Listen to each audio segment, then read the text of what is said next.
Welcome back to Inside Randolph. My name is Mark Snyder. We're with the Chief of Police of Randolph, Osmond Benjamino, and we are going to be talking about some other good stuff, so hang in there for another 15 minutes. One question I had to ask you is, what is the worst part of Randolph? What has the most crime? Pinpoint an area where the most crime is. I don't think we have any special area where the most crime is. Just between you and I, forget what has the most crime? There must be some area where there's more breaking and enterings, there's more assaults.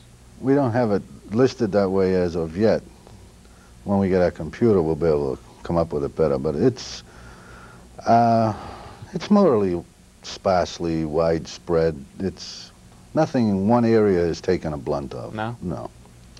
Okay, well, trying to pin some area like that, and I figured Todd Sandlin would be watching and devalue all that land where it was. So you can buy it. One of the things that's being discussed right now amongst the town meeting members and amongst the selectmen is the proposed lowering of the hours of drinking. Maureen Dunn is a big proponent of taking the 2 o'clock closing and making it 1 o'clock. Do you think that will solve drunk driving problems? Will it help your department at all? I think it will help, yes. It will never solve the problem of drunk driving. How do you suppose that would help? Well, I think it will help by cutting down on people staying out as late. They probably won't have as much to drink because they figure they're going to have to be going home. It's going to be last call will be, an hour earlier naturally. So I think they might just come there an hour earlier and start drinking an hour earlier? No, I don't think so. I think they'll follow the same routine, but they'll be leaving that hour earlier. You have an area in Randolph where they call it the Golden Triangle or something like that. I don't know, they have a name for it every week, but the Holiday Inn is there, and Lombardo's, and Lantana. Is that where a majority of the problems lie for the town, or in terms of drunk driving and arrests? No, I can't say that would be the majority of it. They come from everywhere. When there's bigger functions down there, or big occasions, yes, you have, like on some weekends, I think we were estimating 8,000 more people just in that area. Yeah. So naturally, that would pick up the driving unders and whatever you have. Do you make a lot of arrests in that area? We make our share. Disorderlies? Yes. Yeah. Another thing, right in front of the police station, has got to be one of the worst traffic situations in the area. That area right up in town where there's 50 cars converging on one another from different directions, challenging each other to see who can hit the other one's fender first and things like that. You must laugh from your office when you look outside. No, I shudder because of the screech of brakes, and then you hear the fenders banging every once in a while. Do you ever make recommendations to anybody to put a light down there or do something? Well, that's in progress right now, and I have talked to the town engineer, and he's already drawn up plans, and I think what you're going to see there is traffic lights eventually. Yeah, I think they're in the workings now. They took that property, the gas station property. Do you have any idea what they're going to be doing with that area? Well, they're going to use part of it to open up the street a little wider. Yeah. The rest of it, I have no idea. There are a lot of accidents in that area, aren't there? But they're minor accidents. There's a lot, but they're minor. Has there been a fatality in that area yet? I can't remember one. They're possible, but I would think that when there is one, if there is one, that maybe we'll get some lights on that. But I think that's in the progress right now. Yeah. I'm not positive, but they have been working on it, and I think they've gone to the state with it because they have to get the State Department of Public Works approval. I think there's going to be lights there and at some of the other major intersections on the main street, too. I understand that you may be moving. The office might be moving to the Stetson School, the station? That's a rumor.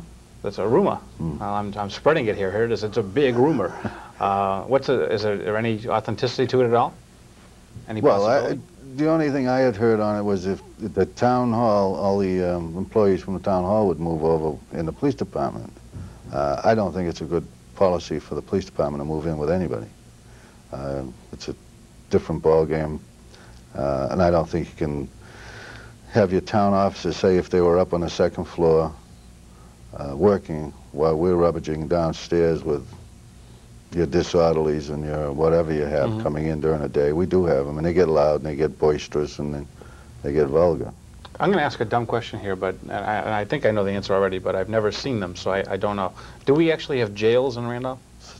And I know it's a stupid question, but I've never seen them, so I don't know how many we have, or actually I know we do have them because they have cameras they put in, right? That's right. Okay. How many jail cells are there in We have Randolph? 3 adults, 1 female and 1 juvenile. 3 adults, 1 female, and 1 juvenile? Mm-hmm. They're all separated? Mm-hmm. Is there a reason for the Well, the male cells are side by each, yeah, the adult male. I see. The female and the juvenile are separated. And has there been times when you've had them all filled? To capacity. In fact, we've had them overloaded and had to use some of the surrounding towns to put our inmate residents for the night. Yeah, I saw in the paper that you were proposing that, or you were supporting the idea that we move our court cases from Quincy to Stoughton, was it? Yes. To increase and move the amount of cases. Is there a problem with that, backlogs of cases? Well, there's a big backlog down in Quincy because we have a lot of cases going down, and then they're dealing with Quincy, they're dealing with Weymouth and Braintree, which are big towns, and we're about the 4th largest, and we got, and I'm talking to the prosecutor not too long ago, and we have one of the biggest caseloads going down. And then Judge Kramer, said it'd be better for us too to move to the Stoughton court. Was this expensive when you go to court? You have to pay officers to go there and everything, right? Yeah. So if you have to wait a few hours, it's an expense, right? That's right. It's time and a half. So how much did you expect to save by moving to Stoughton? Oh, we could. Well, we would be probably #1 in the Stoughton list because we'd be probably the biggest contributors to their factor over there. But we would probably be able to move them in and move them out a lot quicker, And then the travel time is about half. What do you think is the biggest complaint that you get from citizens of this town?